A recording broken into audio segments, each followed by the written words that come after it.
दोस्तों नमस्कार, स्वागत है आप सभी का online data first YouTube channel पे। जैसा कि दोस्तों आप जानते हैं किसी भर्ती संबंधित कोई भी जानकारी होती है आप सभी को ऑनलाइन डेटा फर्स्ट चैनल के माध्यम से दी जाती है। इस वीडियो में हम बात करने वाले हैं शिक्षा मंत्री के माध्यम से सभी खाली पदों को भरने को लेकर यहाँ से जो आदेश हैं वो जारी कर दिए गए हैं।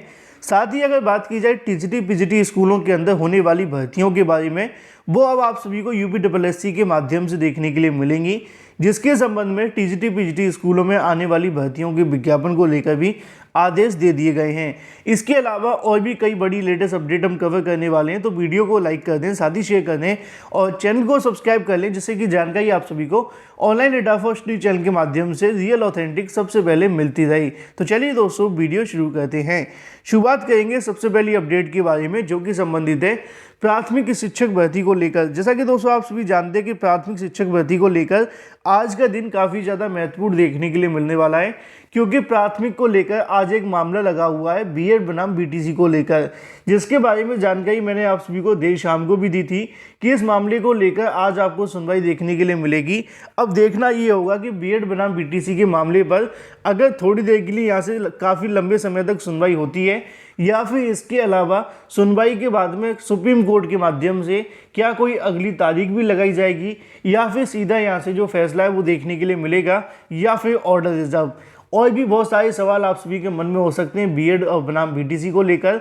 इन सभी सवालों के जवाब आप सभी को आज दोपहर 2 बजे तक देखने के लिए मिल जाएंगे, क्योंकि लगभग 2 बजे के आसपास आपकी सुनवाई देखने के लिए मिलने वाली है बीएड और बीटीसी के मुद्दे को लेकर। जो भी अपडेट होगी सबसे पहले आप सभी को ऑनलाइन डेटा फर्स्ट चैनल के माध्यम से रियल ऑथेंटिक सबसे पहले दे दी जाएगी। बात कर लेते हैं अपनी अगली अपडेट के बारे में, जो कि संबंधित है शिक्षा मंत्री के माध्यम से खाली पदों को भरने के लिए जो आदेश है वो दे दिए हैं। साथ ही अगर बात की जाए टीजीटी पीजीटी स्कूलों के अंदर होने वाली भर्तियों को लेकर भी यहाँ से जानकारी दी गई है कि वो आपको यूपीएससी के माध्यम से देखने के लिए मिलेंगी। कल शिक्षा मंत्री के माध्यम से स्कूली शिक्षा महानिदेशक के साथ बैठक देखने के लिए मिली और उसके बाद में इस मुद्दे को लेकर जो मुहर है वो लगा दी गई, जैसा कि आप सभी को यहाँ पे देखने के लिए मिलेगा। अगर बात की जाए माध्यमिक शिक्षा मतलब जो टीजीटी पीजीटी विद्यालय होते हैं उनकी बात की जा रही है, रिक्त पदों पर जल्द आपको भर्तियां देखने के लिए मिलेंगी। मतलब कि जो आप सभी के माध्यमिक विद्यालय होते हैं उनके खाली पदों पर भर्तियां आपको जल्द देखने के लिए मिलने वाली हैं। माध्यमिक शिक्षा मंत्री राज्य मंत्री आयोग के अध्याचन भेजने को लेकर जो दिशा निर्देश है वो दे दिए हैं। अब लिखा हुआ है कि माध्यमिक शिक्षा की अगर बात की जाए, जहाँ पर टीजीटी पीजीटी विद्यालय देखने के लिए मिलते हैं, जिनके बारे में जानकारी मैंने आपको स्टार्टिंग में दी, राज्य मंत्री स्वतंत्र प्रभार गुलाब देवी ने माध्यमिक शिक्षा विभाग में रिक्त पदों पर भर्ती के लिए उत्तर प्रदेश अधीनस्थ सेवा चयन आयोग को अध्याचन भेजने के निर्देश दिए हैं। उन्होंने सहायता प्राप्त विद्यालयों में तृतीय मतलब कि जो आपका थर्ड होता है, इसके अलावा फोर्थ चतुर्थ श्रेणी के कर्मचारियों की भर्ती के लिए जो निर्देश हैं वो जारी कर दिए गए हैं। माध्यमिक शिक्षा निदेशालय में बुधवार को समीक्षा बैठक के दौरान गुलाब देवी ने माध्यमिक शिक्षा परिषद की परीक्षा प्रणाली पर सुधार करने के लिए और उसे बेहतर बनाने के लिए भी जो निर्देश हैं वो दिए हैं। गुलाब देवी ने कहा है कि बोर्ड की परीक्षा के लिए चयनित परीक्षा केंद्रों पर सुरक्षा के लिए विशेष ध्यान दिया जाए। उन्होंने विभाग के तहत होने वाली निर्माण कार्यों के इसके अलावा और भी तमाम मुद्दों को लेकर यहाँ से अधिकारी, इसके अलावा कर्मचारियों के सेवानिवृत्ति के संबंधी पेंशन अथवा और भी तमाम मुद्दों को लेकर जानकारी दी है। इन शॉर्ट अगर कहा जाए तो कल की तारीख में शिक्षा मंत्री के माध्यम से 2 चीज़ें यहाँ से क्लियर की गई हैं।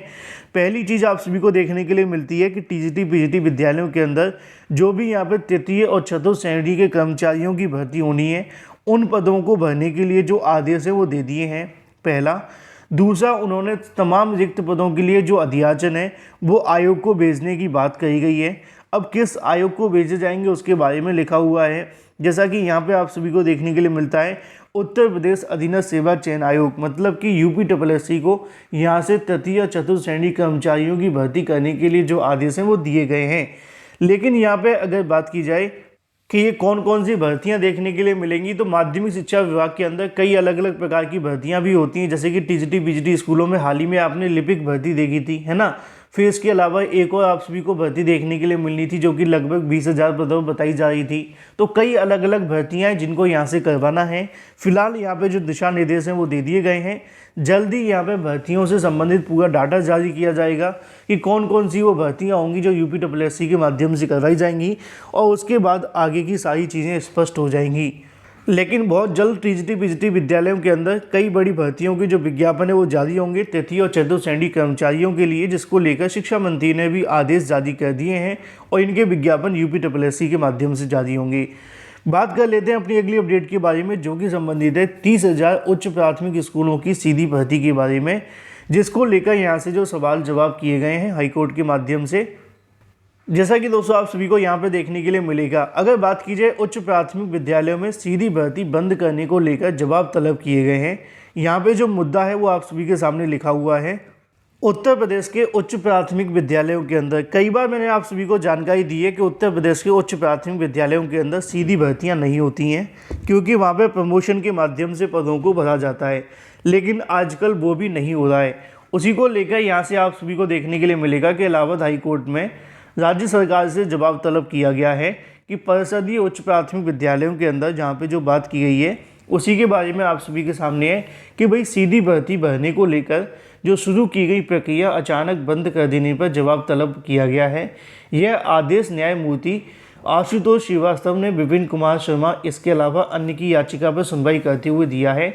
याचियों की ओर से अधिवक्ता ऋषि श्रीवास्तव के माध्यम से कहा गया कि राज्य सरकार ने अध्यापकों की सेवा नियमावली में संशोधन करते हुए 11 जुलाई 2013 को शासनादेश जारी किया था, जिसके तहत उच्च प्राथमिक विद्यालयों में सहायक अध्यापकों के पदों पर सीधी भर्ती के भरे जाने के क्रम में 29,334 गणित विज्ञान के सहायक अध्यापकों की जो भर्ती का विज्ञापन है वो जारी किया गया था।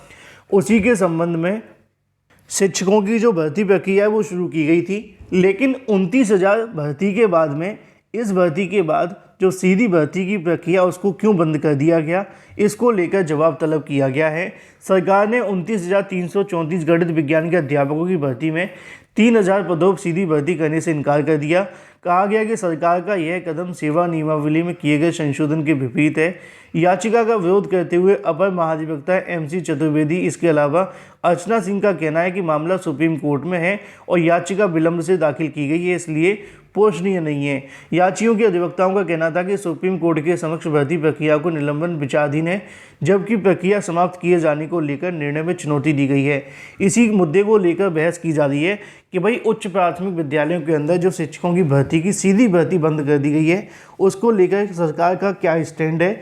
इसके बारे में हाईकोर्ट में सरकार अपना जवाब दाखिल करेगी और क्या जवाब आता है ये देखना महत्वपूर्ण होगा। बात कर लेते हैं अपनी अगली अपडेट के बारे में, जो कि संबंधित है 3600 पदों भर्ती के बारे में। इसके अलावा नई शिक्षक भर्ती को लेकर जो कि KBS से आने वाली है। तो सबसे पहले दोस्तों आप सभी को देखने के लिए मिलेगा 3600 पदों पे नई भर्ती के विज्ञापन के बारे में। और ये जो भर्ती निकाली गई है वो निकाली गई है मध्य प्रदेश के माध्यम से।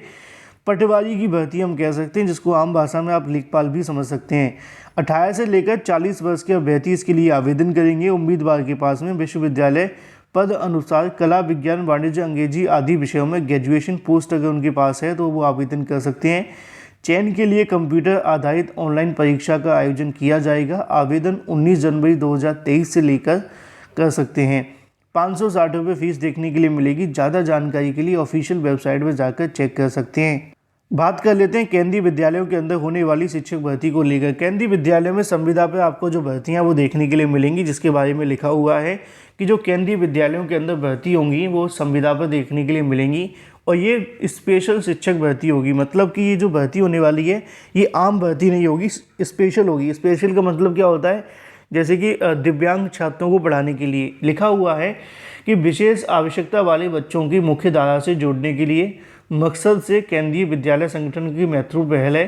केंद्रीय विद्यालय में संविदा पर विशेष शिक्षकों को रखने के लिए जो आदेश हैं वो दिए हैं। संगठन के संयुक्त आयुक्त NR मुरली ने सभी क्षेत्रीय कार्यालयों के उपायुक्तों को पत्र लिखकर विशेष शिक्षकों को नियमित पद सृजित होने तक प्रत्येक विद्यालय में अनिवार्य रूप से संविदा पर विशेष शिक्षक रखने का जो आदेश है वो दिया है। विशेष शिक्षकों की नियुक्ति के मानक भारतीय पुनर्वास परिषद के अनुसार होंगे। संविदा शिक्षकों की तैनाती की सूचना 30 नवंबर तक मांगी गई है। इससे पहले 30 जून 2016 तक और इसके अलावा 4 जुलाई 2018 को विशेष शिक्षकों की नियुक्ति के जो आदेश हैं वो दिए गए थे।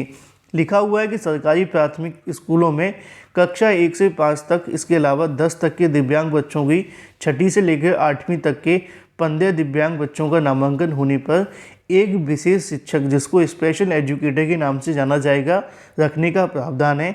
निःशुल्क और अनिवार्य बाल शिक्षा अधिकार अधिनियम RT 2009 के प्रदत्त शक्तियों का प्रयोग करते हुए केंद्र सरकार ने 21 सितंबर को अधिसूचना जारी की थी, जो कि सभी राज्यों में समान रूप से लागू है। बात कर लेते हैं सीटेट को लेकर। उत्तर प्रदेश के अंदर सीटेट की सीटें कम हो गई थी। कल दोपहर को मैंने एक वीडियो बनाया था जिसमें आपको बताया था कि सीटेट के अंदर जो सीटों की संख्या बढ़ा दी गई है, तो ऐसे अभ्यर्थी जो आवेदन नहीं कर सके थे उन्होंने कल आवेदन कर दिया होगा, क्योंकि अब आपको फिर से आवेदन करने के लिए सीटें नहीं मिलेंगी। यूपी के अंदर बड़ी CTET की 26,000 सीटें एक बार फिर से सारी की सारी फुल हो गई हैं। जैसा कि मैंने कल आप सभी को बताया था कौन कौन से वो ज़िले हैं, उसी के बारे में आगे पूरी की पूरी जानकारी लिखी हुई है। वीडियो को लाइक कर दें, साथ ही शेयर कर दें और चैनल को सब्सक्राइब कर लें।